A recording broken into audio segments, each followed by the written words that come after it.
ой санамж байна. Эсийн ой санамжийг сэрээдэг зүйлсүүд нь энэ 5 метр хүүгрээ авч байгаа мэдээлэлүүд байдаг юм байна. 5 метр хүүгрээ авч байгаа мэдээлэл чинь буруу бохир байхаас шалтгаалаад эсвэл цэвэр байхаас шалтгаалаад нэг бол бид нар удамшил ген сүнсээ дарангуулж устгаж амьдардаг юм байна. Нэг бол тэрийгээ сэрээж, бадрааж, асааж, гэрэлтүүлж амьдардаг юм байна гэдгийг анзаарч эхэлсэн байдаг удаан хугацааны туршид. Тэгээд тэр нэг буцлаад байгаа зүйл чинь удамшил ген эсийн миний өвөг дээдсүүдийн хүчрхэг явсан өвөг дээдсүүдийн ой санамж юм байна шүү дээ. Тэгэхээр ой санамжаа алдсан кинон дээр, солонгос кинонууд дээр өмнө нь хийж байсан зүйлсүүдээ хийгээд эхлэхлээр ой санамж нь сэргээд байдаг шүү дээ. Нэрээ. Кинон дээр энэ ой санамжаар боддоор алдсан хүмүүс төр энэ гарч ирдэг. Тэгвэл эсийн ой санамжийг ингэж сэрээдэг байх нь байна. Тэгээ үнэхээр тэд нэр сэрээд би мэдэхгүй, чадахгүй өмнө нь хизээч сонсож байгаагүй зүйлсүүдээ хүртэл ярьж илэрхийлж чаддаг болоод эхэлсэн. Хизээ язааны болоод эхэлсэн. Өөрийгөө бүр шоконд ороод тэгээд тухайд нөгөө нэг энэ үйл явцаа ойлгохгүй би мундаг байна, би мэдээд байна, би чадаад байна гэж өөртөө төвтөө эготой болж эхэлж исэн үеуд бас байгаа л да надад. Би түрүүн таны түүхийг залуу хүн мөртлөө содар шиг гэд хэлэхэд болчихно гэдэг нэг санаанд хэлсэн үг өгүүлбэр биш юм байгаа юм. Тэгээд энэ цаг үеийн энэ сайхан яриа хөрөлдөө нэг жоохон завсарлаад таныхаа тэр содар шиг түүхийг урагшингүүлбэл та гадаадад Харвард төгсөөгүй, Монгол улстай ямар нэг ихтэй сургууль төгсөөгүй, аав ээж нь тэр хайрын дундаас алдаа оноотой амьдрал дундаас соролцож гарч ирэхдээ яагаад таны сэтгэлийн гүнд 5 удаа их гүрнийг байгуулад нэг удаа бүр супер динамикийг байгуулж исэн Монгол гэдэг энэ малгайг барьж авсан бэ? Олон залуучууд тань шиг бадрахыг хүсэж байгаа. Гэхдээ энэ олон үгүйсгэл донд битгий Монгол гэж яриад битгий тэгээд тим юм гэж байдгүй юм гэдэг энэ их үгүйсгэлийн гал донд явж байгаа хүмүүст таны энэ яриа их чухал байх гэж бодоод байна. Юу таныг тэгтэл нэг Монгол гэж татваа? Монголын төлөө бадрахад нөлөөлвөө. Хамгийн анхны зүйл нь болохоор мэрэгжил сонголт, сургууль сонголт гэдэг дээр маш тодорхой илэрч ирсэн. Би ч нэг тийм суух, төвлөрөх юм уу нэг байрандаа удаан байх тийм төрлийн хүн биш юм байна л да. Ер нь хөдөлгөөнтэй. Тэгээд тэнгуут ч одоо энэ дээрс хамгийн гол нь ингээл их сургуульд орно ингээл тэнгуут эргэн тойрны хүмүүсийг хараад хахад насаараа яг л тэр ажиллая гэд яг л тэр орон зайнда тэндээсээ зумдаал нэг ганц удаа ийш тийшгээ нэг 7-10 хоног нэг зугаалганд явдаг. Тэгэл тиймэрхүү амьдралууд ингээд харахаар яаж ингэж амьдрд юм бол надад ойлгохдохгүй, надад төсөөлөхдөггүй шүү дээ, тий. Тэгж явж байгаад их сургууль сонгох болоод нөгөө конкурс өгөөд сургууль сонгох болсон. Гэхдээ эн чинь тэр үед л би яг анзаарч байгаа байхгүй. Намайг надаас бусад зүйлсүүд шийддэг юм байна гэдгийг ойлгосон. Тухайн тэр сургууль шийддэг юм байна. Багш нар шийддэг юм байна. Ямар сургууль хичээл тренд болж байгаа нь шийддэг юм байна. Эргэн тойрны аав ээж ах дүүнэр шийддэг юм байна. Надад шийддэг, мэддэг, чаддаг, сонголт шийдвэр гаргалт гэж юу ч байхгүй юм байна те. Тэгэд би одоо ямар ч дүн авсан, тэгээ конкурс дээр яаж ч байсан, ер нь явж эднэрийнхаар л явах юм биш үү те. Хүчилж ш намайг шахаж гин төлбөр мөнгөөр харилцаагаар дарамтлж гин одоо яг улаан цайн дарамтлаад байхын цаашаа тэгтэл амар дарамттай байгаа байхгүй надад те. Тэгээд тэр үед надад нэг сэтгэлд нэг тийм үл ойлгогдох мэдрэмжүүд төрж эхэлсэн байхгүй. Төөрөгдөл гэх юм уу, бачимдал гэх юм уу те.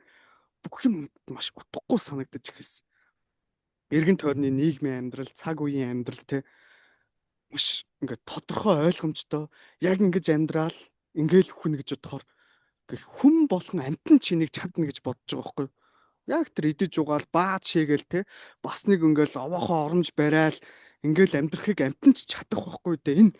Энэ сонголт биш. Энэний төлөө нэг тийм мэрэгжил сургууль гээл ингээд авах энэ сонголт биш юм байна. Би ямар ч үс нэг өөр юм байх ёстой гэж хайж эхэлсэн. Тэгж явж байгаад бясалгалж явсан. Бясалгалж яваад тайвшрах болов гэж итгэж орсон байхгүй. Ягаад тэр өөрийгөө дийлхэ болцсон байсан. Ааш авир эвдэрсэн. Тэ түргэн уур уцаартай болж гисэн, тайван унтаж чадхаа болж эхэлсэн. Тэгээд дууг нэг бясалгалд явахаар тайвширдаг гэж утсан. Тэгсэн чи тэнд очисон чинь тайвшраагүй төр зүрийн тайвшрлыг аваад улам их яагаад гэдэг асуултанд умбаад өшөө тэр мэдрэмжүүд эрэл хайгуулууд нэмэгдсэн бэлсгэл гэж байна. За тэгвэл бэлсгэл хүн ийм оюун санаа, сүнс, сэнтлийн ингээ энергитэй юмсуудыг хөгжүүлдэг юм байна. За ойлголоо. Тэгвэл энэ гадны бэлсгэл нь болохгүй байж магадгүй бах. Эсвэл энэ бэлсгэл надад таарахгүй байж магадгүй бах. Монгол бэлсгэл гэдэг зүйл байж магадгүй. Тэр өөрийнхөө ирэлж юу болоод байгааг ертөнцийг ойлгох. Тэрэн дээр нэг гоё олзуурхууштай юм.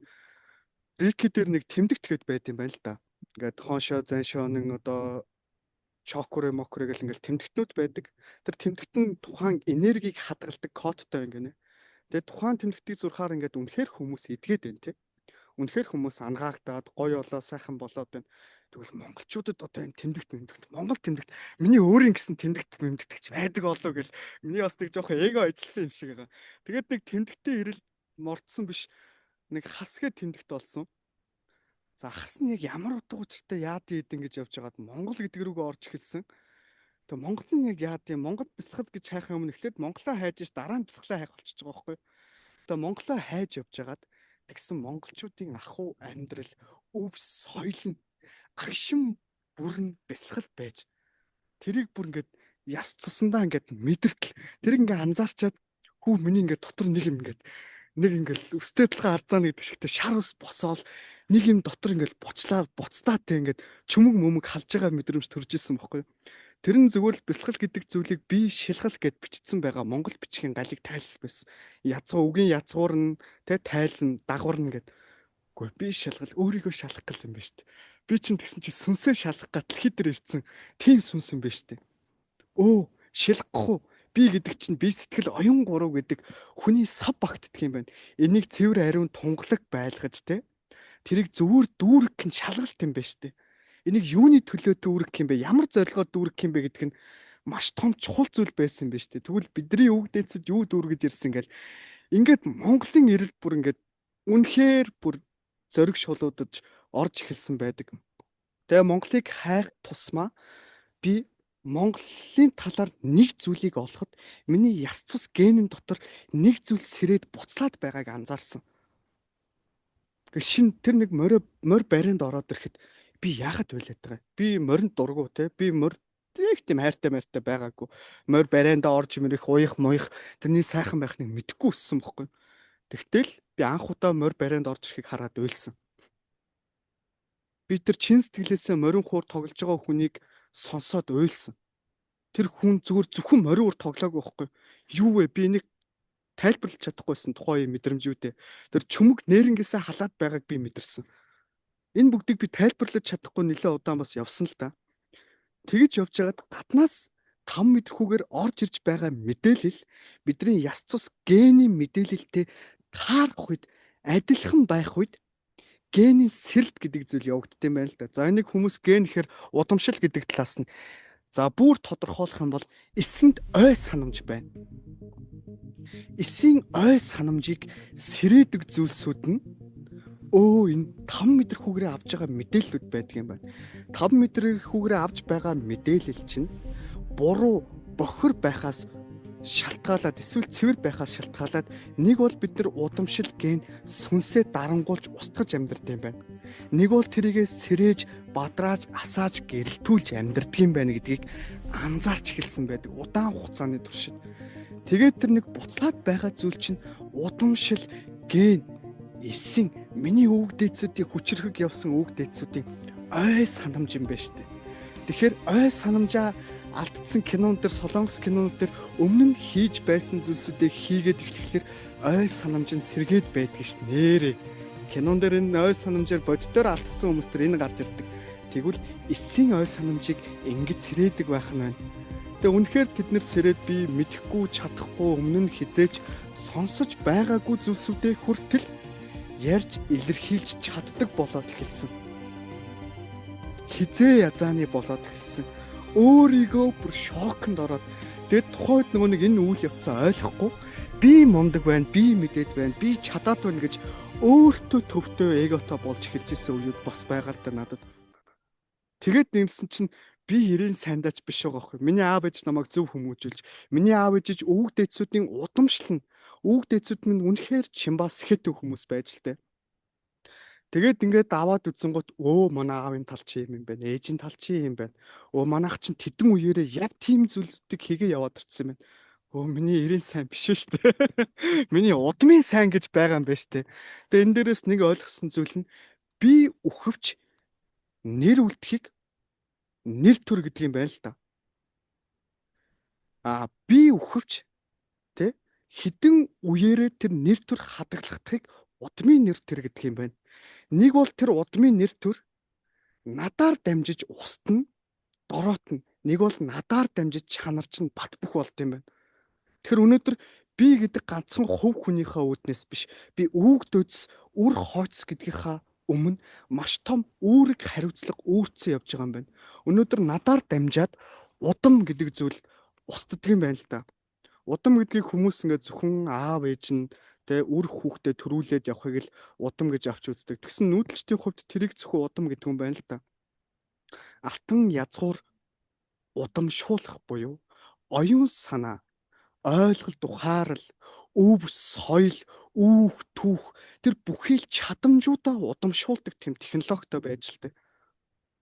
Тэгэхээр тэрийг удамшуулахгүй бид нар зүгээр л одоо нэг эсээ өгөхөө эсвэл ингээд одоо үрийн эсээ өгөхөө бэлгийн хурцлд ороод ингээд нэг үр хүүхд төрүүлэхээр зөвхөн удмаа төрүүлээд байна гэж бодсон энэ өнгөцгөн ойлголт байж л дээ. Тэр үүгдээц тэр авгаа дайн байлдаан тэр байлдан дагуул тэр дэлхийг төрчихсөн үйл хэрэгүүд бүгд өнөөдөр над дээр дуусч болохгүй байхгүй. Тэдний утга учир үйл хэрэг нь бүгд үр хойц минь ирээдүйн өмнө гэж харж сэтгэж үйлдэл сэтгэлээ зориулж бүх зүйлээ зориулж явсан над дээр ирээд дуусчил хайран штэ тий. Тэгэхээр удмын эсийг удамшуулах гэдэг нэг ойлголт байна. Эсийг ухамсарт эсийг чадамжит эсийг удамшуулах гэдэг дахиад нэг өндөр хариуцлага байна л да. Тэгээд тэр онолтон ч юм уу тэр чиглэл над дээр ирж л дээ. Тэгээд би тэрийг л удамшуулах гэж явж байгаа хүн юм байна.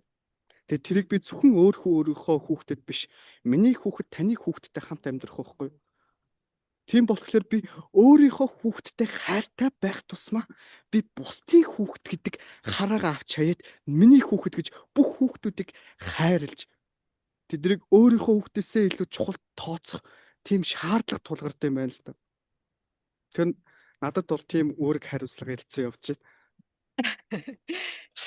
Нөгөө энгийн ярианд их байдаг. Бурхан бол даах хүнд нь л даах зовлон жаргалыг нөгдөг юм гэж.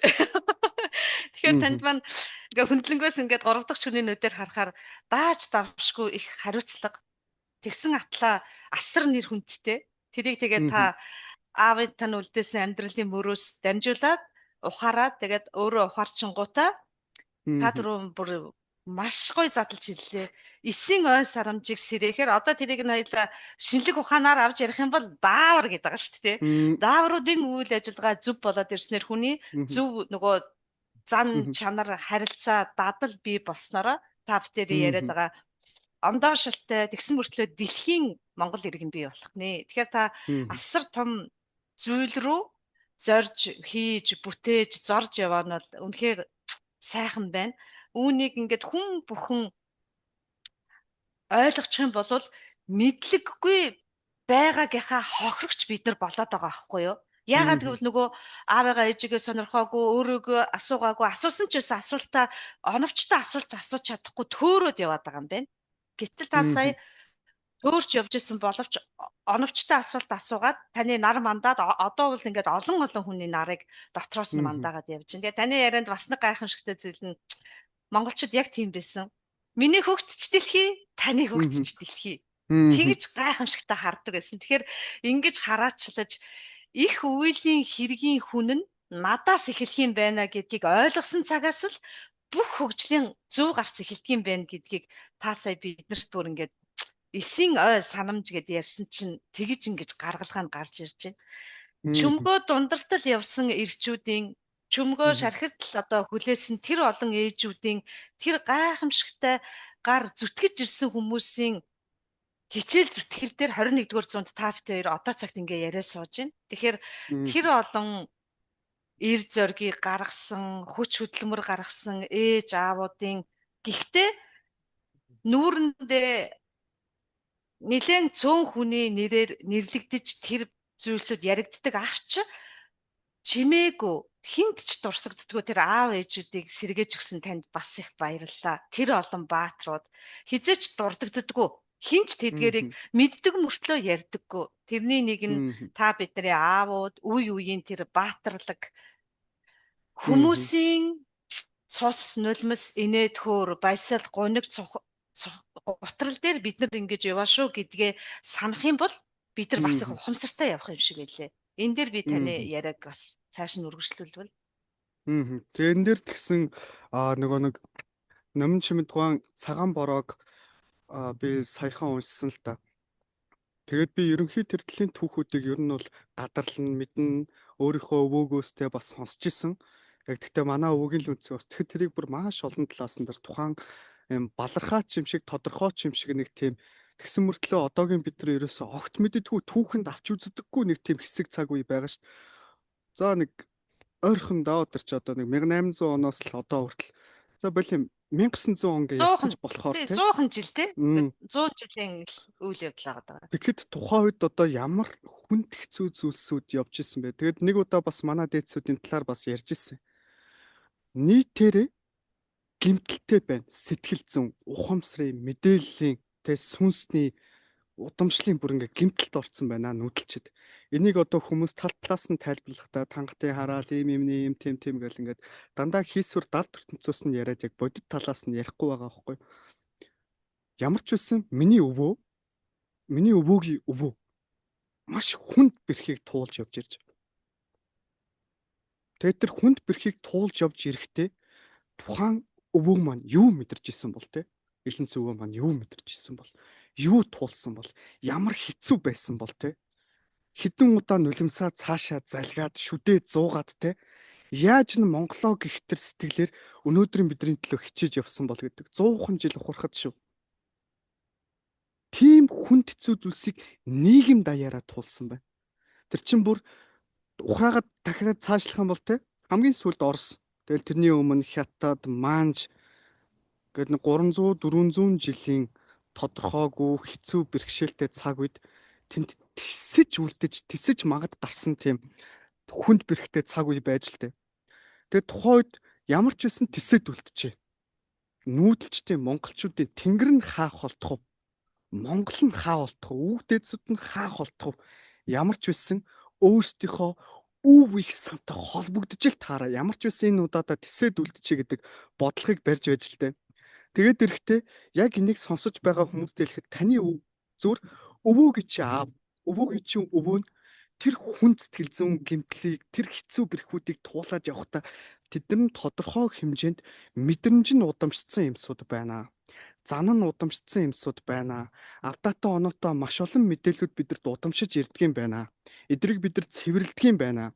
Зөв мэдлэг, оюун санаа, ухамсараар хайраар цэвэрлэдэг юм байна. Нэг энергиэр ингэж ингээд бол биш шүү. Тэг яг бодтойгоор. Энийг цэвэрлэх үүрэг хариуцлага биднэрт байгаа юм байна нэгдүгээрт. Хоёрдугаар тэрийг цэвэр байгааг нь удамшуулж үргэлжлүүлэх үүрэг хариуцлага байгаа юм байна. Тэгээ энэ дээрээс юу хэлэх гээд нэхэр монголчууд нэг л хичээгээд нэг болохгүй байгаа шүү, тэ. Зарим хүмүүс үнэхээр хичээгээд болохгүй байгаа. Тэгээ зарим хүмүүс ингээд нөгөө нэг нөхөр тогтдоггүй гэж ярьж байна. Тэ эсвэл хүүхэд тогтдоггүй гэж ярьж байна. Тэгээ манайх ингээд нэг л тийм хараалтай юм шиг амьдрал нь яаж чичээгээд сайхан болдгоо ингээд гих мэтлэн яриануд. Тэгээ одоо ингээд харахаар монголчууд бас яг энэ үгнүүдийг хэлж байгаа. Манай төр аав ээж ерөөсөө нэг л болдгоо, харилцаа нь болдгоо. Манай энэ аав ээж ерөнхий сайд, ерөнхийлөгч хоёр те. Манай энэ ингээд ах түүнэр нэг л дороо яваад байна. Манай энэ улсын хурлын гишүүд те. Тэгээ үр хүүхдүүд маань нэг л очроо болдгоо. Яаж чухан амьдрдаг юм байгаа энэ арт түмэн те. Ингээд даваад үзэхэр бид нар нийтээрээ ухамсарын дороотолд орцсон байгаа юм байна. Сэтгэл зүйн гэмтэлд орцсон байгаа юм байна, тэ. Бид нар юуг яаж хийдгээ мэдхээ байцсан юм байна. Ингээд аргагүй байхгүй. Тэгэхээр энэ зүйлс рүүгээ бид нар чиглэх юм бол зөвхөн сонсож байгаа таал өөрийнхөө өвөө эмээгийнхаа, тэ. Өвөө эмээгийн амьдралыг жоохон судлаад хайгаад үзээрэй. Тэр зүйл танд удамшсан байдаг шүү. Энэ удам дамжсан сөрөг зан төлөв, сөрөг мэдрэмжүүд удамших гэдэг зүйл бол маш том хараал. Энэ гаднаас хэн нэгэн хараагаад байгаа биш. Өөрсдөө бид нар удамшуулж явдаг хараал. Энийг хэн нэгэн олж харж засаж залруулахгүй бол энэ үргэлжлээд яваад байдаг зүйл. Тэгэхээр та яг одоо хүүхдтэйгээ бас тэр өвөө эмээ чинь аав ээж чинь тантай яаж муугаар тэгээ буруугаар харьцдаг байсан зүйлсүүд яг танаар үргэлжлээд явж байгаа шүү гэж хэлээ. Тэр мэдрэмж нь хүртэл, тэр харуулсал нь хүртэл, тэр гомдол нь хүртэл явж байдгаа. Тэр явж байгаа одоо сөрөг гэхүү бидний нөгөө учрыг нь олохгүй байгаа тэр зүйлийг хамтарч ээж, хуваалцж ээж, хайрлж ээж л энэ гурван холбоосон дунд л тэр зүйл тайлагдаад та битээрээс эхлээд нөгөө үр хөвгтүүд маань арай гайгүй болох юм байна. Тэгэхээр бид нар ер нь хамтарч чадчихэв нөө, хуваалцаж чадчихэв нөө, хайрлаж чадчихэв нөө гэж танаас асуувал. За одоо энэ дээр ерөнхийдөө бид нар яг нэгдэж чадчихэв үү гэдэг ухагтхан гарч ирж байна шүү дээ, тий. Энэ дээр ярихлаар их олон талын юмсуу. За түрүүний хүүхдүүд дээр яриад эхлэе тий. За хүүхдүүд дээр ярихад хүүхдүүд альва зүйлийг бүгдээд эхлэхлээрээ хөдөлмөрийн үйлдэлийн үр шимийг, тэрний амтыг, тэрний алдаа оноог, тэрний хэцүү бэрхийг ойлгож эхэлдэг. За тэгвэл нүүдэлчид 1300 хэдэн мэрэгшилтэй малчин гэдэг мэрэгшилтэй байж л. Тэ цэцэрлэггүй, сургуулигүй, цагдаагүй тий. Тэгсэн мөртлөө бүх зүйлсийг хийж чаддаг тийм сайхан орон зайтай. Энэ олон зүйлийг чаддаг болох нь бусдын хөдөлмөрийг, бусдын хичээл зүтгэлийг ойлгож мэдэрдэг ур чадвар байгаад байгаа юм. Тэгэхээр үүгээр бид нэг л одоо их сургууль гэдэг зүйлээс энийг л мэд гэдэг кодоор авсан мэдлэг. Тэрэндээ мэрэгшээ доктор ч юм уу ямар нэгэн тэр зүйлдээ л мэрэгсээр байгаа тэр бол амьдрал биш. Нэгхэн талын чиглэл. Амьдрал дээр байдаг нэг жижигхэн одоо нахиа ч юм уу мөчөр ч юм уу те. Тэгээ маш олон боддод байгаа штэ. Маш олон үйлүүд байгаа. Тэнгүүд бид нар өөрийнхоогоо зөвхөн чухалчлаад бусдынхыг мэдэрч чадхаа байцсан, ойлгож чадхаа байцсан, үнэлж чадхаа байцсан. Тэгэхээр чин бусдын хийж чаддгийг хүлээн зөвшөөрч чадахгүй. Тэр ямар хэцүү бэрхээр энэ гарч ирд юм бэ гэдэг ойлгохгүй хүмүүс чинь ямиг амархан яриад байдаг шүү дээ. Хүн үнэхээр хөдөлмөрлөөд хичээ зүтгээ тэрэнд хүрчээд байх чинь л наач мэдэн шүү дээ. Яах вэ? Байдэн шүү дээ гэл ухааны юм яриа л те. Өнөөдөр хөдөлмөр ур чадвар болгон ямар гоё билээ те. Ямар үнцэнтэй билээ те. Тэгээд тэр одоо гудамжинд цэвэрлэгч хийж байгаа тэр цасыг цэвэрлж байгаа хүмүүс өнөөдөр ямар олон хүмүүсийг дулаахан гэр бүл нь элэг бүтэн байлгаж байгаа билээ. Бүгд үе шат болгондоо үнэн сэтгэлээсээ ямаа хийж ивэл тэр болгон ууг нэгдэл байгаа байхгүй. Тэгэхэд бид нар энэ дээр тодорхой хэмжээний үнэлэмж тогтоогоод хиймэл үнэлэмж. Банкнд ажиллах гэж бага хахад дээрс банкнд л ажиллаж үлгэдэг нэг юм хиймэлтэй. Одоо тэгсэн чинь одоо яг юу гэж хэлэх нь те. Том их сургуулиуд төгсчл, том мэрэгжил гадаад дотоодын сургууль төгссөн бол өөрийгөө сэхэтэн боловсролтой гэж авч үздэг болсон. Энэ маш өрөөсгөл ойлголт байгаа байхгүй. Тэгээ би харж явж байгаад би зүгээр л тэнд те манай ингээд яг цонхны урд ингээд хогийн пүкер байдаг байхгүй. Тэгээ тэнд ирж байгаа хүмүүс ингээд байнга ингээд тэр орой болго шүн ирж тэрийг цэвэрлдэг. Тэгээ би нэг удаа гараад тэдэрт нэг жаалж уул юм авч өгөөд ярилцаж үтсэн. Тэн зарим нь бол гандуу хийж байгаа ажилдаа дургу.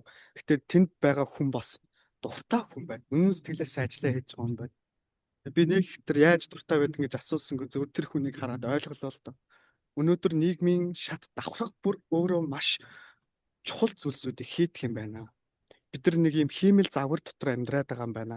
Энэ л лаг ийм л мундаг. Өнөөдөр тэднийг мундаг болгодог хүмүүс нь тэр цэвэрлэгч хийж байгаа, тэр цасыг цэвэрлж байгаа, тэр замыг цэвэрлж байгаа, тэр эргэн тойронд бидний хийхгүй хийж байгаа хүмүүс илүү чухал юм байна. За энэ хоёр дахь ойлголт нь гурав дахь нь нэгдэл гэдгийг бид нар ямар байдлаар авч үзэх вэ гэхээр бүгд л мундаг болох гэдэг. Хамгийн лаг нь болох гэдэг.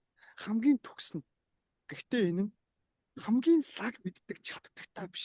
Хамгийн лаг нэр хүндтэй. Тэ? Хамгийн лаг эрх мэдэлтэй.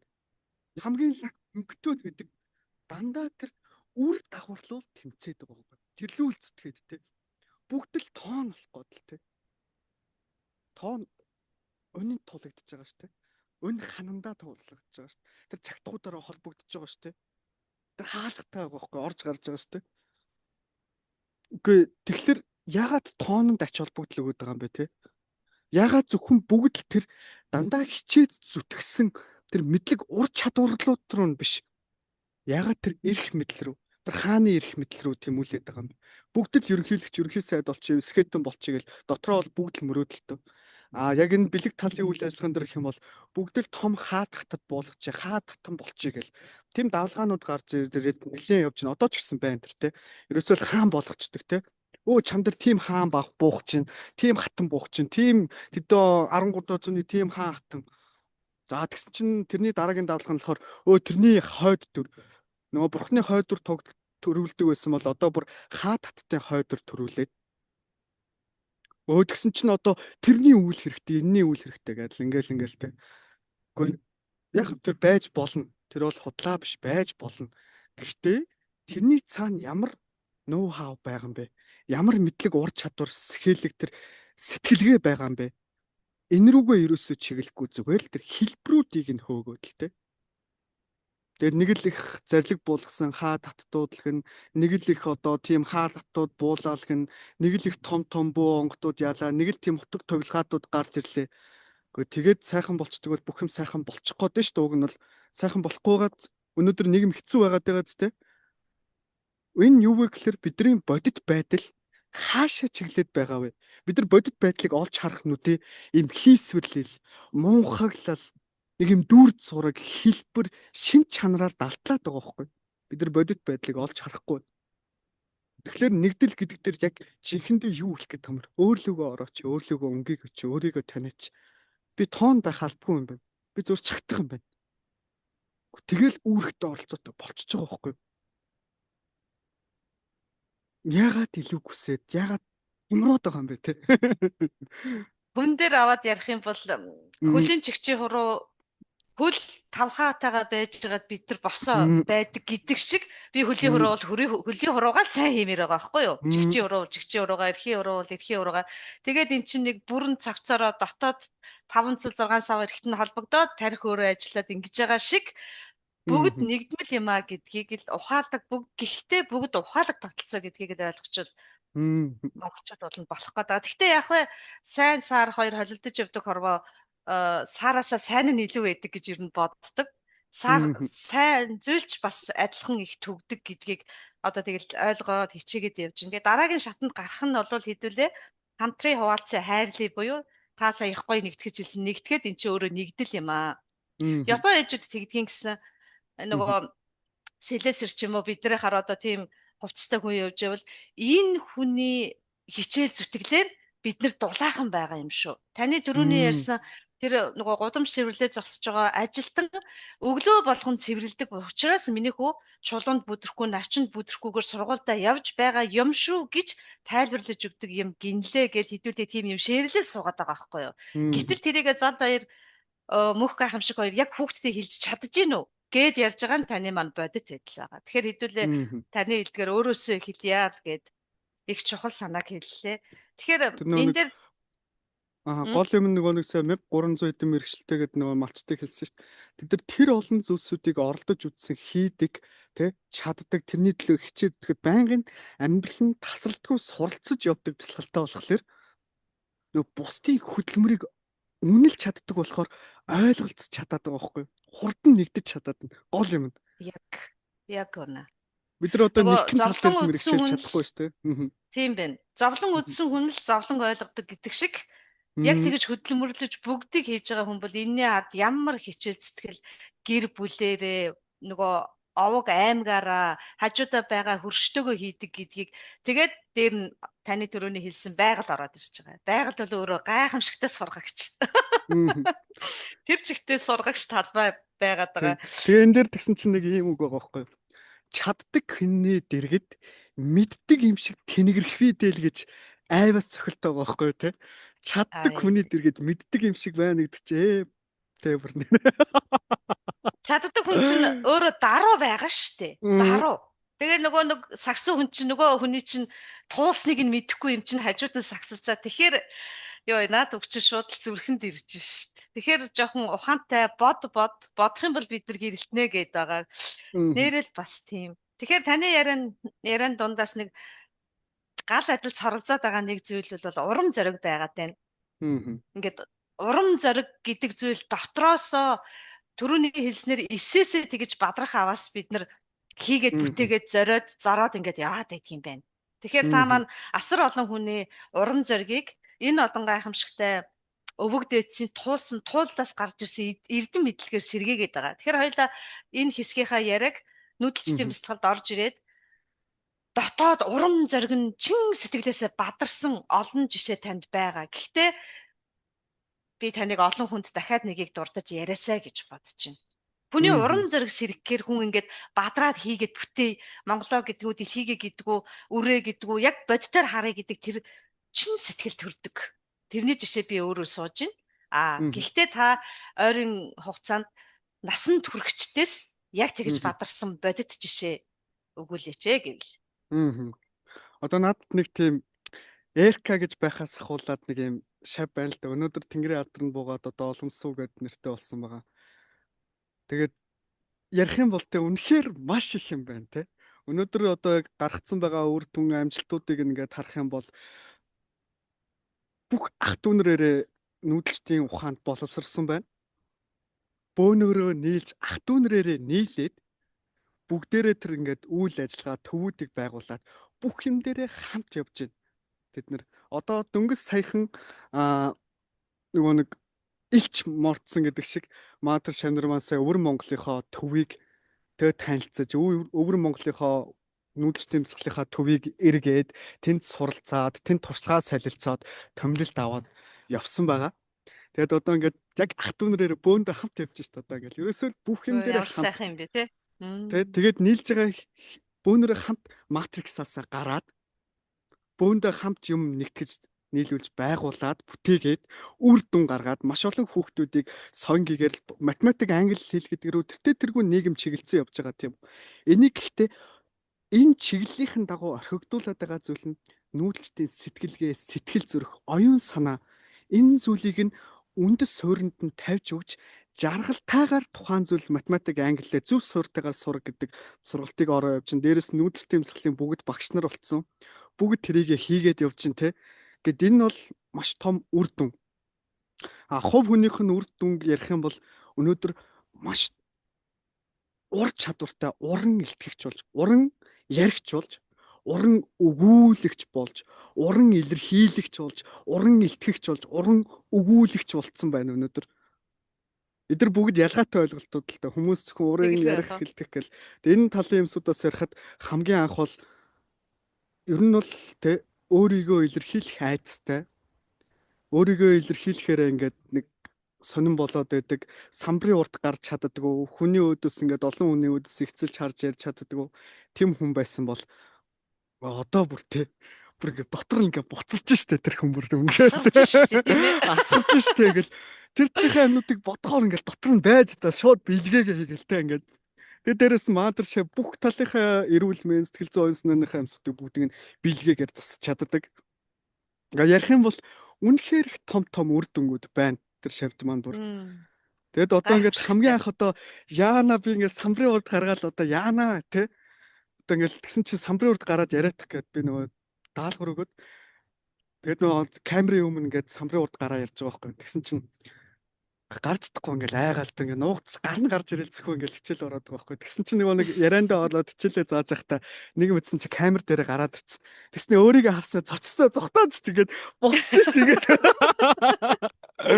хөөх багаас тэ. Тэгээд тэр байлгын одоо өнөөдөр ингээд ярихад бас гоё байна те. Ямар том өөрчлөлтүүд одоо тэгэл ингээл үнэхээр харахаар ингээ бахархмаар том үр дүн өөрчлөлтүүдийг гаргацсан. Тэгээ би өөрт нь бол энийг нэг тэгж айхтар магтаж бол хилдэгүүлэл юм л да. Тэгээ энэ удаа нэгэнт ярилцлаган дээр олон түмэн сонсож байгаа дээр бол ингээд ярьчээ. Тухайн үед ингээд сэтгэл зүйн асуудал маш хүнд байсан. Тэр юмсуудаа шийдэж оюун санаа нь ингээд нэг юм яах уу гэдэг юм хэцүү байсан. Тэр бүх юмсуудаа шийдс зөвхөн өөрийнхөө шийдээд толдохгүй маш олон хүмүүсийг өөрөө туулаад гарцсан хүн чинь тэр шийдэж өөрчлөлтийг эрэг сайн сайхан зүйлсүүдийг гэрэл гэгээг оруулж чадчихэв. Тийм байна.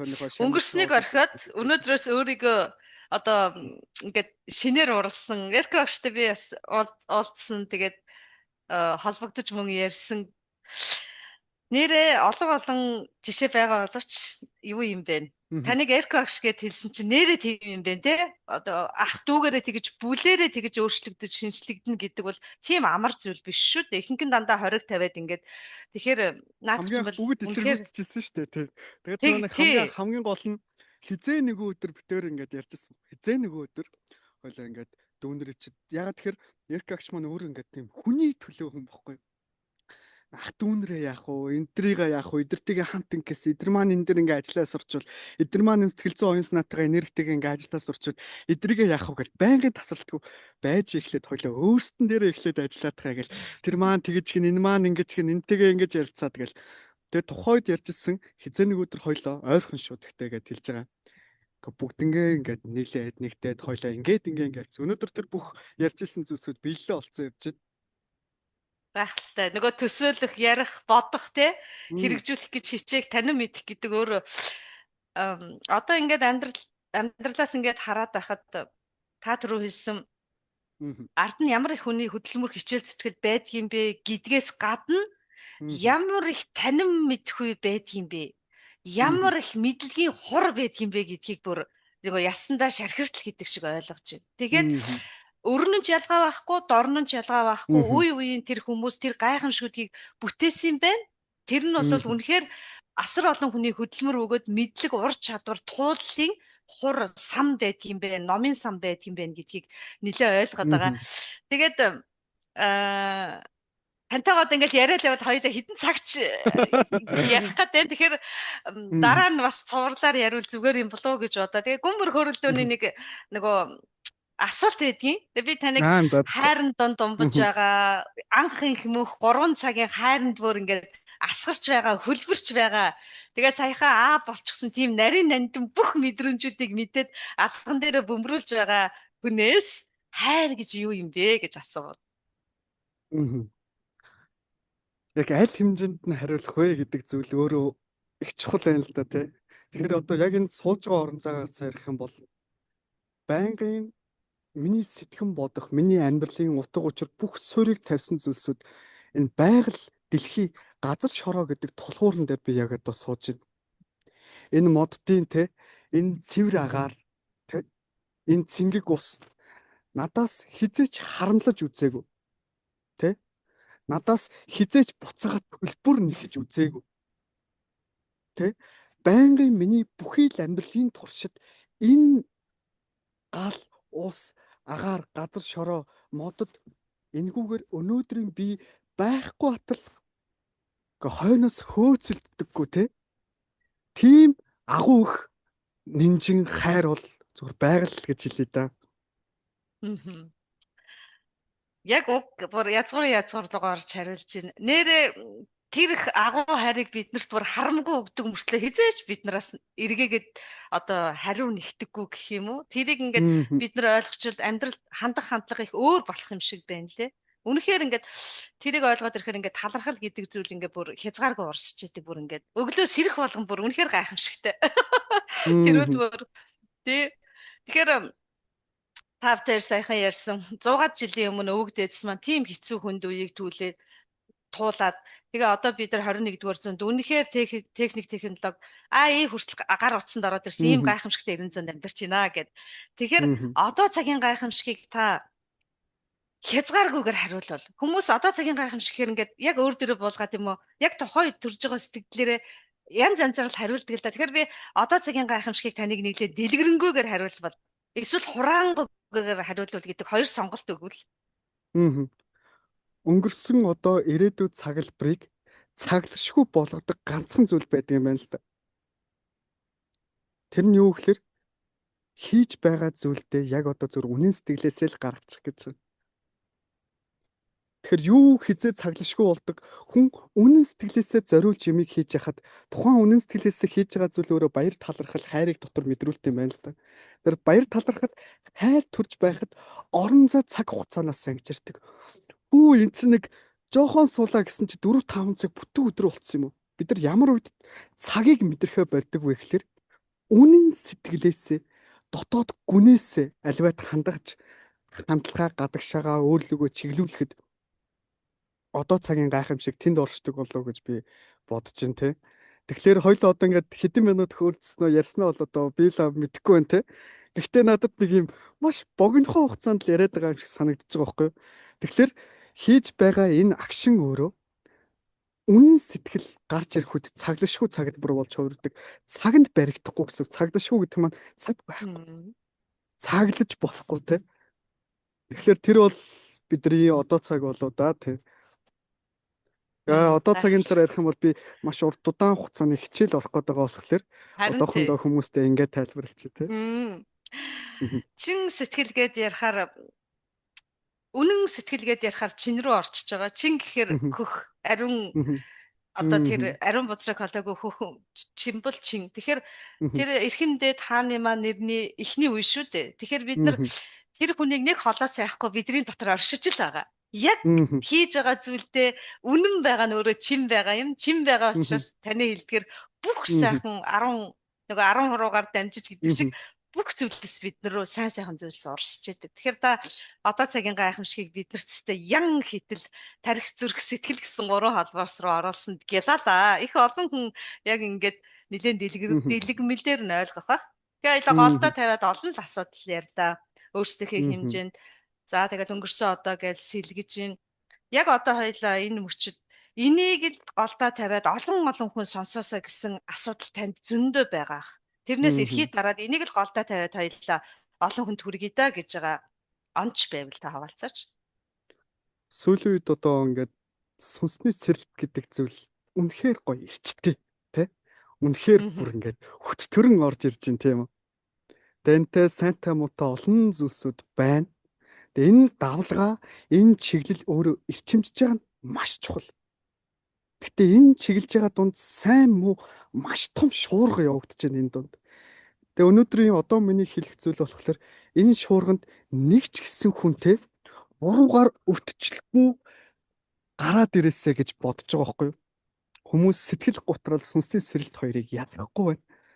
Тэгэд энэ хоёрыг ялахгүй байгаа зааж байгаа хүмүүс нь ч бас өөрсдөө ялахгүй байна. Тэгээд ChatGPT AI хиймэл оюун ухаан гарч ирснээр хинч мэддэг юм шиг царайлж болдог болсон юм уу яахгүй. Хүн амархан ямиг өмнө ингэж ярьдаг өстэй.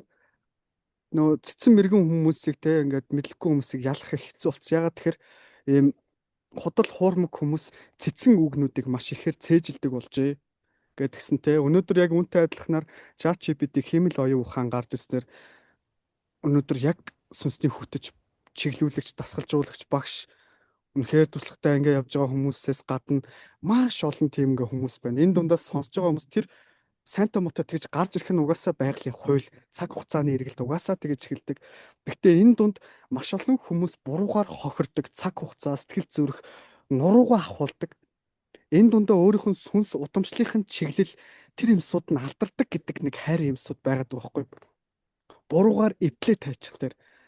Тэгэхээр энэ дунд маш хэрсүү байгаарай, илүү бодит байгаарай. Сүнсний ирэн гэдэг маань бид нар өмнө нь сүнсний ирэн, бомбын ирэн гэдэг зүйл эхлэхээс өмнө хийсвэрээр хиймэл тань мэдгүй ойлголт ухаарлал гэдэг суургүйгээр хоосноор дагаж өтөж намирдаг байсан бол бомбын ирэн, сүнсний ирэн маань өөрөө энэ бидний хоосон итгэл үнэмшлийг танин мэдгүй ойлголт ухаарлал бодит байдлын суйртай болгож байгаа ирэн шүү гэдгийг маш сайн ойлгосоо гэж бодож байна.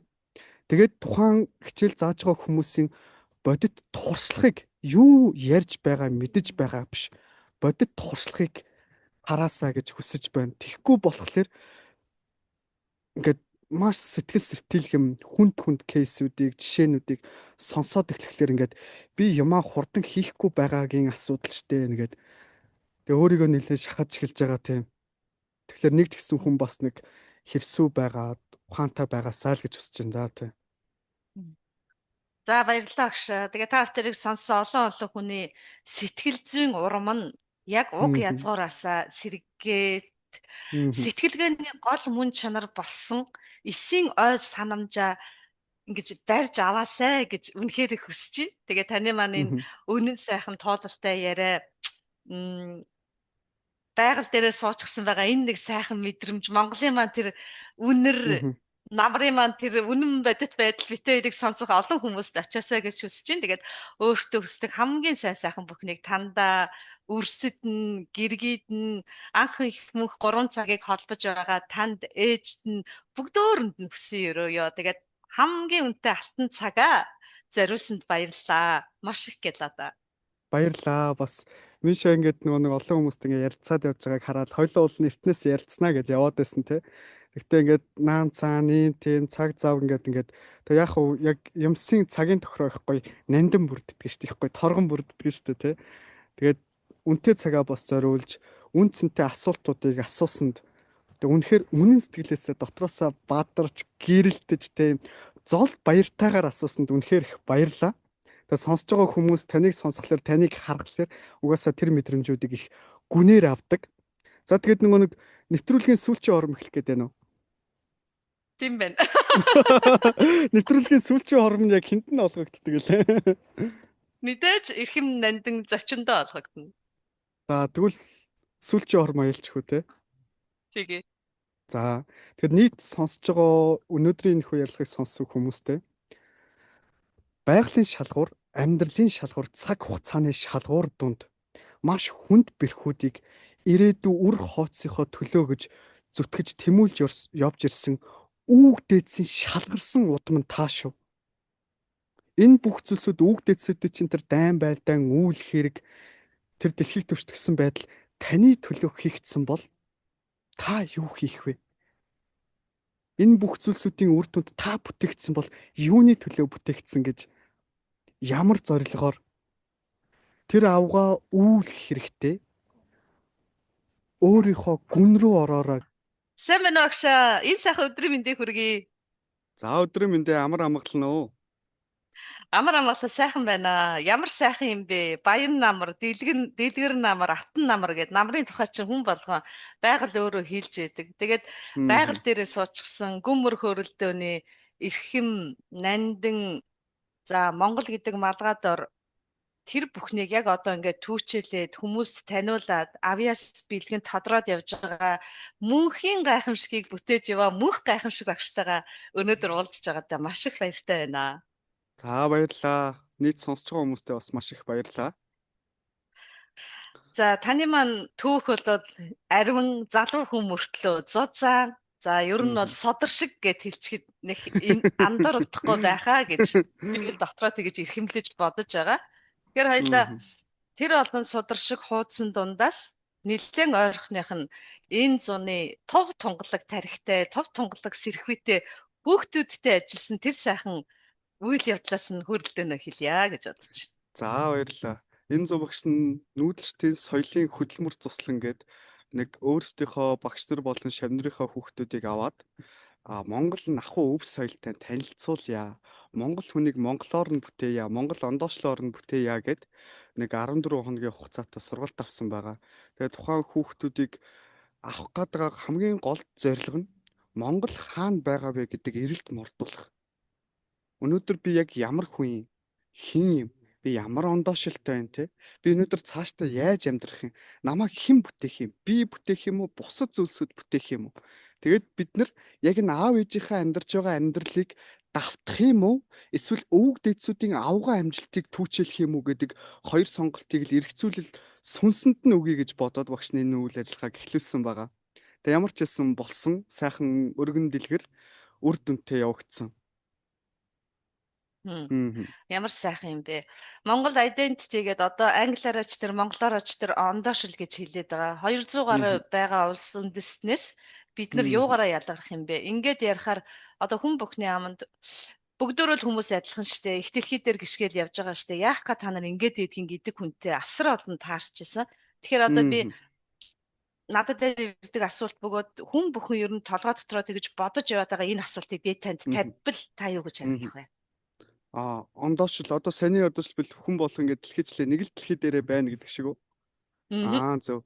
Тэгэхээр нэг л дэлхий дээрээ байхдаа бид нар нэг л адилхан байгаад байж болохгүй болчихж байгаа байхгүй юу? Нэг нь мужаана хийгэлтэй те. Нэг нь одоо далайн загсаа баригдaltaй. Тэгэхээр цаг үе бүсчлүүр амьдралын соёл нь бүгд өөр өөр.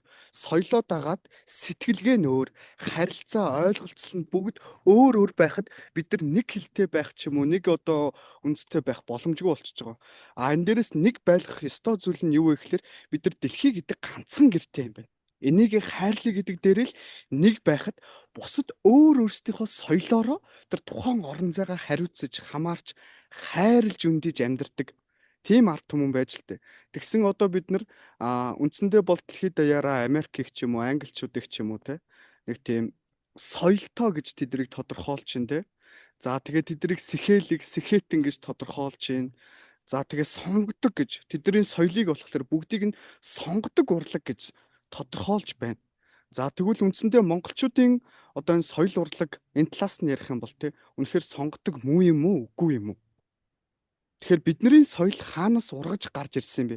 Бидний хууль хаанаас ургаж яаж гарч ирсэн бэ гэдэг нэг номерын асуулт болчихж байгаа байхгүй юу? Америк юм уу англичуудын соёл мэдээж авга. Тэгээ тэр гоё тэр симфон тэр найрал тэр олон юмсууд байгаа. Гэхдээ энэ дээрээс бидний нэгдүгürt хууль буюу орчлонгийн зам зүү тогтол гэдэг зүйл байгаад байна. Хууль дүрм гэж байгаад байна шүү дээ. Тэр нь дэлхий гэдэг гариг дээр байгаль гэдэг орон зайд тэр хууль дүрм нь адилхан байгаад байна. Тэр хууль дүрмийг байгаль суурьтай, дэлхий суурьтай хууль дүрмийг амьдрал дээр буулгаж зам болгосон нүүдэлчэд байгаа тань л та. За тэгвэл бидний хууль дүрм чинь байгалийн хууль дүрм суурьтай юм байна. За нэгдүгürt, хоёрдугаар гэх юм бол бидний өв соёл чинь байглаас авсан дандаа өв соёлууд юм байна. Их үүсвэр нь дандаа байгаль байгаа даа байхгүй юу? Тэгэд бид нар чинь нүүдэлчд, малчд гэж ярьдаг тийм үү? Малыг хүн нь хариулаад хүн мал хоёрыг байгалийн хууль нь хариуцж хариулж амьдрдаг амьдралыг нүүдэлчдийн амьдрал гэдэг юм байна л да. Тэгэхээр бид нар байглаа таньж мэдэж ойлгож ухаарч явахдаа байглаараа боловсрч амьдралаараа ухаацсан ард түмэн юм байна. Энэ бидний ондоошил юм байна. Бид нар их үүсвэрээ алдаагүй дэлхий дээр явж байгаа цөөхөн үндэстэн бараг цорын ганц үндэстэн гэж хэлж болохоор тийм үндэстэн юм байна. Тэгвэл тэр ондоочлоо бид нар үр хүүхдүүддээ зөв өвлүүлье гэдэг талаас нь л багш нь одоо энэ зуныхаа сургалтыг хийж байна. Тэгээд дэлхий даяар ондоошоод дэлхийгээс хаах холдож байглаасаа хаах холдож ондоошховд бид нар хитрхи ондоошсноосоо болоод өөрөө өөрсдийгөө байглаар үгүй хийлгэж байгаа байхгүй юу? Байгалыг үгүй хийснээрээ байглаар үгүй хийгдэж байна. Тэгэхээр ийм талаас руугаа буруу хандаад байна тий. Тэгэхээр Америкээс саяхан өнгөрсөн 2-7 хоногийн өмнө нүүдлийн соёл хүн төрөлхтний хөгжлийн гарц байж магадгүй гэсэн баримтат кино гарлаа. Францаас нүүдлийн гүн ухаан гэсэн ном гарсан. Хятад нүүдлийн соёлын академи байгуулад дэлхийг нүүдлийн соёлоор засаглах тухай яриад эхэллээ. Нөгөө нэг 8 дэлхийг одоо оюун санааны хувьд удирдах байгаа гэж үзэж байгаа нөгөө 8 чи ингээд хөдлөд эхэлсэн. Гэтэл Төв Азийн цээжинд нүүдлийн соёлыг бүх зүйлээр нь танин мэдээд оргил сүмбэр болгоцсон ард түмэн бид нар байгаад идэг. Одоо бид нар юу хийх вэ? Тий.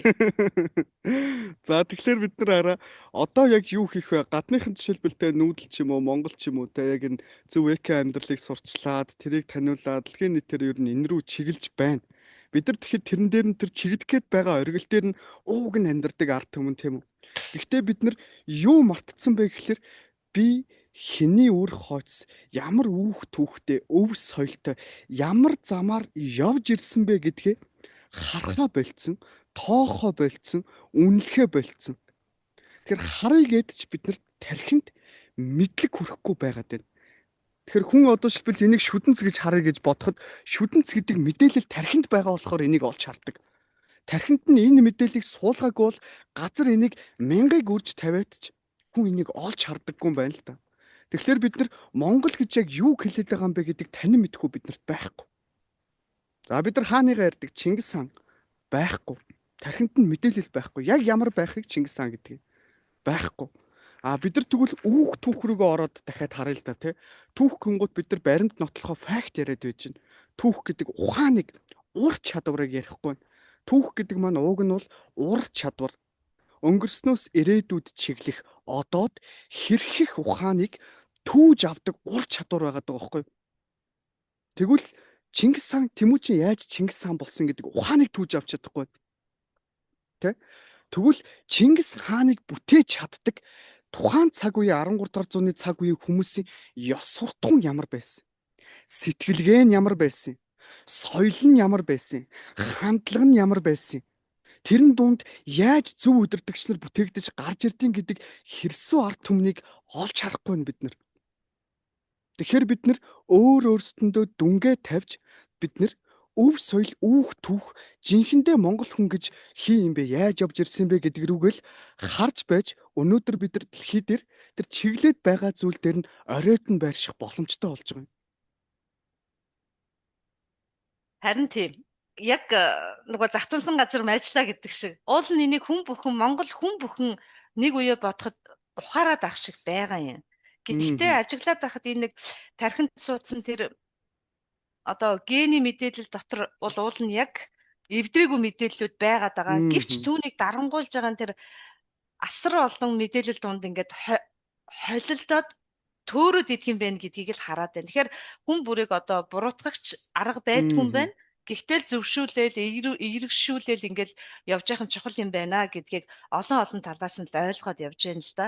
Тэгэхээр та сая 14 хоног зуны цагт ингээд хүүхдүүдтэй ажиллаа. Хүүхдүүд бол бид нарыг бодоход бүх зүйл нь тунгалаг ариун цэвэр байгаа болохоор хүлээж авахд шууд зүрхэндээ хүлээж авч байгаа. Энэ дээр та нэрээстэй хүүхдүүд ийм байдаг юм байна гэд биднэрт жишээнээс дурдвал. Уг нөгөө нүүдэлчдийн үр хүүхдүүдийг өсгөж хүмүүжүүлэх, дэлгэрүүлэх ёсондоо болохоор мэдээлэл мэдлэгийг өгөхийг урьдчил болгодог юм байна л да. Шууд үйлдэлийг чадварыг өгдөг.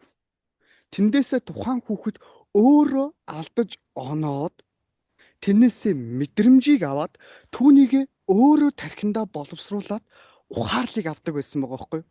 Одоо бид нар болохоор мэдээллийг өгөөд энийг ингэж л мэддэг байх ёстой гэдэг дүнг тавиад хайрцаглаад байж гин. Тухайн хүүхэд өөрөө сэтгэн бодох сэтгэлгээг нь хайрцаглаж байгаа байхгүй юу?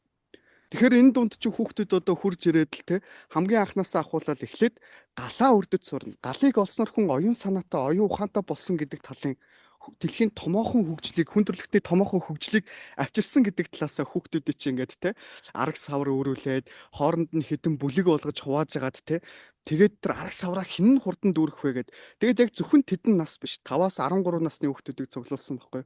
Тэгээд нөгөө нэг жижиг томоор нь тэнцүү хуваагаад 3 бүлэг болгоод тэгээ хүүхдүүд түүтгээ түвээ. Тэндээс үгүй ямар их хөдөлмөр вэ те? Хурж ирээл тэд нар чинь за тэгэл тэр галаа яаж өртөх юм? Яаж асаах юм те? Яаж тэрэндээ шүншгэлдэх юм? Яаж хүндэтгэж дээдлтийн галыг те? За тэгээд яаж галаа ингээд өртчөөд гал дээрээ одоо тогоо тавьдیں гэх мэтлэн яг бодит үйлдэлүүд төр чиглээд явсан. Тэгээд эхлээд хүүхдүүд чинь нөгөө нэг утасны хамаарал, нилууны хамаарал те? Алив ингээд нэг юм руу ингээд юм сатаарантхаа оюун санаа нь төвлөрхөө болцсон. Тархиных нь бүтцэн эвдэрсэн гэсэн үг. Нөгөө нэг утас хараад чихэр идээд тахаар тухайн хүүхдийн авир ааш анхаарал төвлөрөх, сэтгэн бодох чадрууд нь бүгд эвдэрдэм байна л да. Сэтгэх шаардлагагүй гэдэг зүйлийг бодох шаардлагагүй чи болж гинэ гэдэг зүйлийг нэлэн өгдөг. Нөгөө чихэр жимснүү, чипснүү, нөгөө газтай ундаанууд ягаад тэгэхээр маш ихээр таашаалын допаминыг ялгаруулж өгдөг хүүхдэд. Хит их допамин ялгарчихлаар тархи ажилбарн шууд зогсдог. Болоод байна, сайхан байна, гоё байна, таашаалтай байна. Юу ч их бодох сэтгэх шаардлагагүй юм байна гэж тархи зөвийг, сайныг, гарц гаргалгааг эрэлхийлэхэ болчдөг. Тэгэнгүүт чи хин нэгийн энийг ирээд хийгээч, энийг ингээд чигээд тахлаар нөгөө хүүхдийн авир нь гарч эхэлдэг. Юу яриад байгаа юм бэ? Би сайхан байж тээ, гоё байж тээ, таашаалтай байж. Миний утсыг авах гэлээ, миний чихрийг хориглох гэлээ гэд нөгөө авируудаа буцаага гаргаад ирнэ. Тэр нь тодорхой хугацаанд 21 бөгөөд 21-ээс 6 сарын тогтмол байдлаар хүүхдэд чихэр жимс өгөө тасралтгүй өдөр болго утас өгödөх юм бол тухайн хүүхдэд тэр муу авир нь зам болоод сууцж байгаа. Тэр зан нь суугдсансаа хамаарад тухайн хүүхэд тэр зангаараа амьдралд харилцаанд ордог бүх зүйл дээр. Тэгээд тэр харилцаа нь ямар байхаас шалтгаалаад өөрийнх нь амьдрал асуудалтай, бэрхшээлтэй, зовлонтой болж ирж байгаа байхгүй.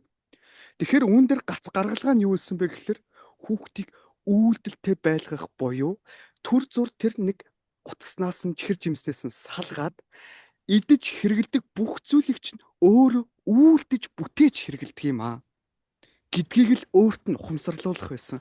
Тэгээ хүүхдүүд чинь энд чинь хурж ирээд галаа асааж байгаа, үнээгээ сааж байгаа, үхрийн пингээ цэвэрлж байгаа, баасаа цэвэрлж байгаа, хоньны отоо цэвэрлж байгаа.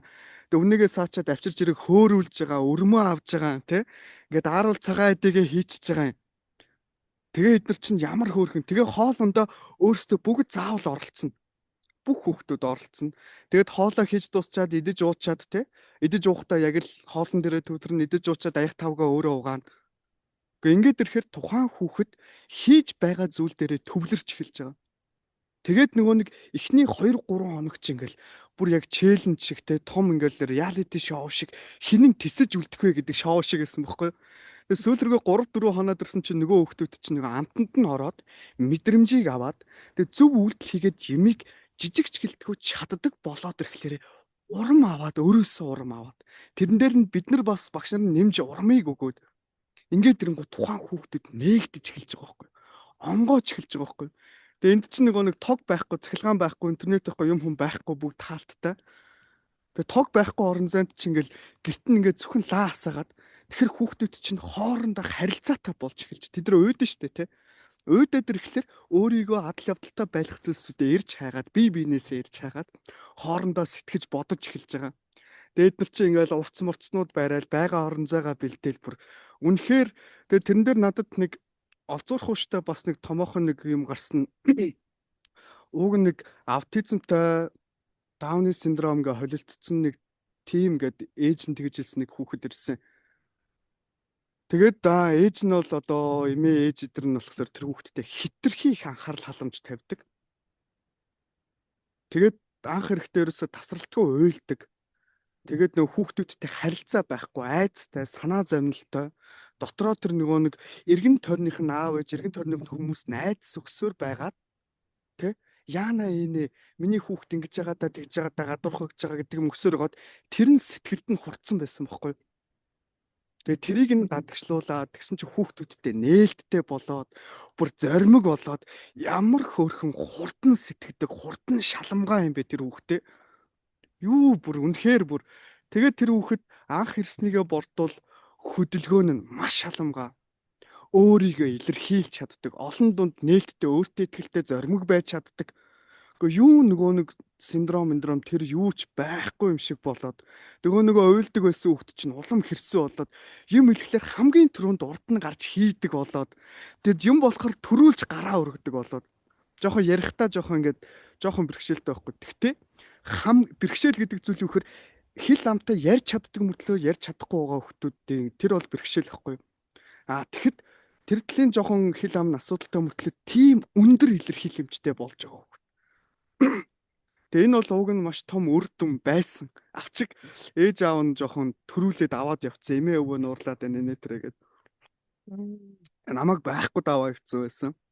Тэгээ гих мэтлэн хүүхдүүд Монгол ахуй өв соёлтойгоо тэгээд малчны амьдралтай, малчин хүний амьдралтай танилцсан. Малчин хүний амьдралтай танилцхлаар зүгээр л хураг шиг явж идэм байна. Бид нар ингээ хотод байхдаа зүгээр сүү цагаа идэж ч юм уу махаа идчихдэм байна гэдэг зүйл нь өөрчлөгдсөн гэсэн үг. Гүн чинь ямар их хөдөлмөрийн үр шимийн дүнд бид нар өнөөдөр хоолтой унттайгаа байдгийм бэ гэдгийг ойлгож байгаа байхгүй. Удахгүй багш нь тэр төлөв имчилгүүдийг оруулна. Ямар сайхан юм бэ. Сониуч байх, бодит байх, өөдрөг байх гэдэг зүйл байх юм бол эргэн тойрон бидэрт боломжууд дүүрэн байна гэдгийг хүн олж харддаг юм байна. Тэгэхээр та энэ гурван холбоосыг маш сайн холбосон байх гэдэг тийм. Баярлалаа. Сонирхоод ирэхээр асуугаад ирэхээр үйлдэл хийсэн хүнээс мэдээж бүх бие хөдлөд нөгөө зөв дааврууд ялгарч байгаа болохоор бид нар чи ер нь дааврын бүтээгдэхүүн юм байлээ шүү дээ хөөрхий. Тэгээд тэр дааврууд зөв харилцаатай гараад ирэхээр одоо бидний хүсэж байгаа нөгөө ондоошлтой монгол хүн, нөгөө бахархалтай, нөгөө дотоод сэтгэлийн гал нь ассан хүн бол та бидний яриад байгаа зүйлийг хүлээж авахта маш хурдан хүлээж авах юм байна гэдгийг та маань 14 хоног энэхүү үйл ажиллагаагаар харуулсан байна. анх удаа ажиллаж байхад танд бэрхшээл тохиолдов уу? Мөн нүүдэлчдийн бяцлаглалын багш нарт маань томчуудад ер нь бэрхшээл тохиолдов уу? Тэр бас их сонирхолтой байж магадгүй. За эхлээд нэг тэр саяны тэр анх удаа гэдэг дээр энэ миний ер нь нэг удаан бодож явж исэн мөрөөдөл ихгүй. Өдөр ирэх тусам минь хүүхдүүд байнгын YouTube, бутас дандаа гадны соёлоодыг дуурайж сурчилж тэрний дагуу өсөж хүмүүжж байна. Өнөөдөр хүүхдүүд багтаа те англиар ярьж байгаагаа нэг тийм баг аав ээж нь тэрийг нь чухамхуу мартал манай хүүхд тийм англи хэлтэй ийм тийм гэж яриа л те. Хүүхд чинь англи хэлтэй байж болно. Харин монгол хэлээ алдснаар монгол сэтгэлгээ нь алдардаг гэдэг тэр хайрын зүйл. Сэтгэн бодох тэр ур чадварууд нь тархин нь эвдэрч байдаг гэдгийг ойлгохгүй байна л да. Тэгээд хүүхдүүд нь дандаа гадны соёл руу чиглээд байгаа болохоор миний дотор нэг ингээд сэтгэлд буглаатаа яваадсэн те. Хизээ нэг өдөр би яг гоё нүүдэлчин соёлын хөтөлмөр заслан байгуулна даа гэд ковидын өмнө нэлээд эрчимтэй тэрний дагуу чиглэсэн ковид гараад зогсцсон. Тэгээд дотор явж ягаад энийг хийж байгаа байхгүй сайн зам. Тэгэхээр миний дотор маш удаан хугацаанд боловсруулагдаад л төсөөлөл дотор олон удаа хийцэн зүйл. Юмыг хийнэ гэдэг чинь одоо биеэр хийх, сэтгэлээр хийх, оюун санаа төсөөлөөр хийх гэдэг, ухамсараар хийх гэдэг олон талын үйлдэлүүд байна л да.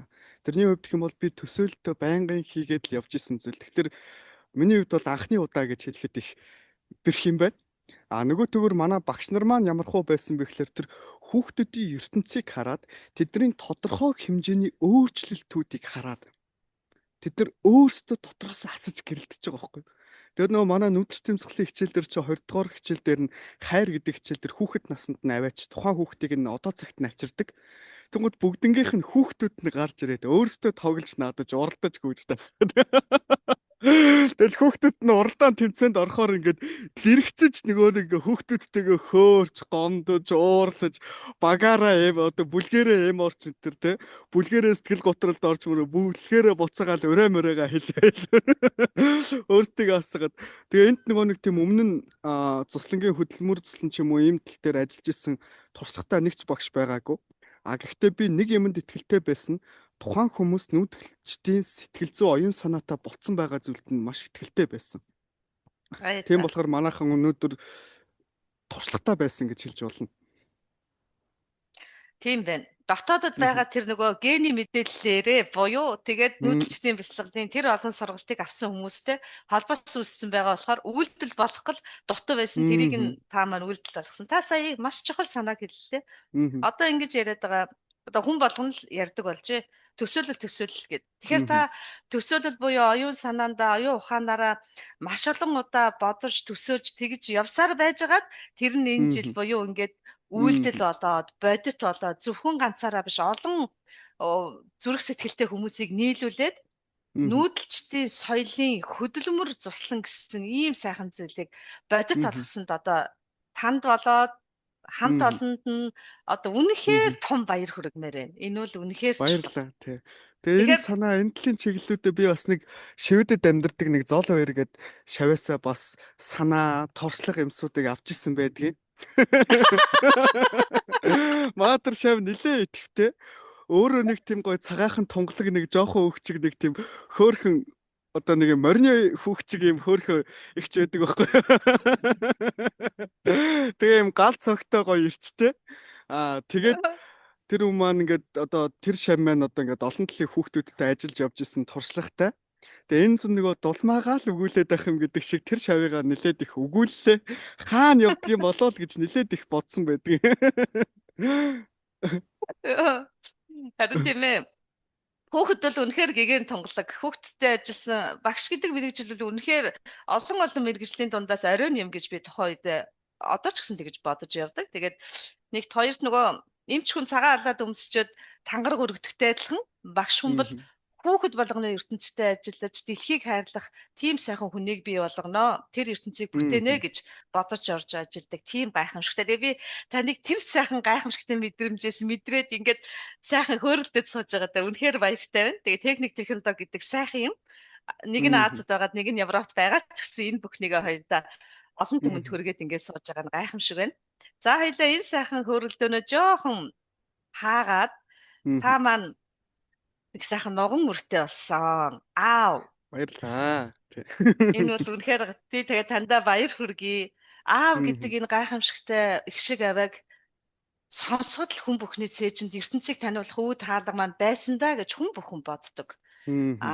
Нэг талаараа. Нөгөө талаараа аав гэдэг энэ уур шиг, хайрхан шиг зүйлийг юутаач зөөрлөж болохгүй асар том агуулга. Тэгэхээр би таныг Мгм. аав болчихсон байгаа энэ сайхан шин сэргэг зүйл дээр аав эцэг хоёрын ялгаа юм бэ? Аав гэж хүн ер нь хин юм бэ гэж асуумаар байна. Мгм. За би нэг аав гэж хүн хинбэ гэдэг дээр би яг өөрийнхөө аавын талаар л боддtiin байл да. Дөнгөж хүн ингээд аав болоод ирэхээр өөрийнхөө аавын талаар л боддtiin байна. Манай аав 13 онд өнгөрсөн баха. 13 онд 14 онд өнгөрсөн. Тэгээд тухайн үед чинь би нэг аавыгаа архичин гэж цололдог. Тэгээд аавыгаа жоохон гомдолтой бараг үзий яддаг шахуу тийм. Тэр хүн өнгөрлөөхэд надад нэг тийм онцгой, гойд, санамаар, уйлмаар ерөөсөө огт санагдаж байгаагүй байхгүй. Ямар ч сан өнгөрхийн ингээд сэхэнд орцсон байна гэдээ дуудсан. Ирсэн аавыг хараад ямар ч сэтгэл мэдрэмж төрөөгүй. Нэг хүн өнгөрөх чинь доо гэдэг шиг л тийм. Гэтэ яг хавд мэдээж дотор аав гэдэг хүний орон зай байгаа юм чинь. За одоо ингээд сайн ингээд дараа төрөл мөрлө гэдэг шиг л тиймэрхүү ухааны бодсон шигэ байж исэн. Эргээгээд би өөрөө аав болох үед юу бодогдож байна вэ гэхээр аав хүний нүдээр өөрийгөө аавынхаа нүдээр өөрийгөө харж эхэллээ л дээ. Тэгээд ирсэн би үнэхээр асгартлаа уйлсан. Би үнэхээр л те амьдралд болоогүй байдгийм байна. Өчүүхэн байдгийм байна. Би жоохон байдгийм байна. Аавынхаа нүдээр амьдралыг харж үзээгүй байхдаа өөрийгөө нэг тийм том хүн шиг те лаг хүн шиг хараад л нөгөө аавын цээж гаргаад идэх шиг те нэг юм том толгоолоод л яваад ээж л те. Тэгэд ирсэн хамгийн гол зүйл нь юу байсан бэ гэсэн манай аав доороо 6 дүүтэй байхгүй. Тэгээд айлын том нь гэсэн үг. Тэгээд тухайн үед яг 10 жилийнхаа сургуулийг төгсөөд амьдрал дээр дөнгөж гараад явж байхад нь нөгөө нэг арчлын хувьсгал болоод аав ээж нь ажилласаа гараад 6 дүүн жоохон өөрөө ихнэр хүүхдээ дөнгөж болж исэн үеуд бүгд давхцаж эхэлсэн байгаа байхгүй. Тэгсэн манай аавын нэг гоё онцгой байдал нь юу гэхээр тархины маш өндөр чадвартай гүйлгээ ухаантай хүн байсан. Одоо ингээд самбар дээр одоо ингээд А, Б вариант гээд улсын шалгалт авдаг штэ. Тэгэхэд цаг харлаа гэхэд хоёр вариантыг хоёуланг нь бодоод гараад ирдэг тийм хүн байсан байгаа байхгүй. Тэгээ улсын шалгалтын дээр тэгсэн чинь шалгалтын хариу задруулсан байна гэд А вариантыг хоёуланг нь бодчихлоо гэсэн чинь үгүй яах лэрээ вэ гэд ингээд тэгээд бусд нь дахиад манай аваас шалгалт авсан байгаа. Тэгээд дахиад цаг харлаа гэсэн чинь дахиад бодоо гараад ирсэн байхгүй. Тэгээ энэ дээрээс тухайн тэр конкурс юмсууд дээр бүгдэн дээр нь 800 аваад тухайн үед чинь яг тийм сургууль соёл юмнууд чинь ингээд гүйцэд хөгжөөгүй байсан үедэр гадаад дотоодоос Монголоос их сургуулийн урилгууд ирж ээж л дээ. Тэгээд аав сонголт тулгарсан биш би өөрийгөө сонгохгүй эсвэл тэг гэр бүлээ тэ аав ээжигээ дүүнраа үр хүүхэд хань ижлээ сонгохгүй гэдэг сонголт тулгарсан байгаа. Тухайн үед аав л ажил хийх боломжтой байсан. Тэгээд аав намайг сонгосон байгаа байхгүй. Дүүнрээ сонгосон байгаа байхгүй. Гэр бүлээ сонгосон байгаа байхгүй. Тэгэд маш их хичээсэн. Маш их хичээсэн. Тэгээд сандгийн одоо жишээлбэл те аав ээжээр хилдэхийг би сандаг байхгүй. Юу гэж хилддэг байсан бэ гэхээр чи дандаа дүүн ах дүүнрээ боддог. Чи эхлээд гэр бүлээ бодоод тэгээд нэг ядаж нэг сууранд түрээд ядаж нэг орох оронтой болчоо дараа нь чи дүүнрээ бод гэд би дүүнрээ бити бод гэдэг юм биш штэ гингууд. Үгүй тэ миний зүгээс ойлгохгүй.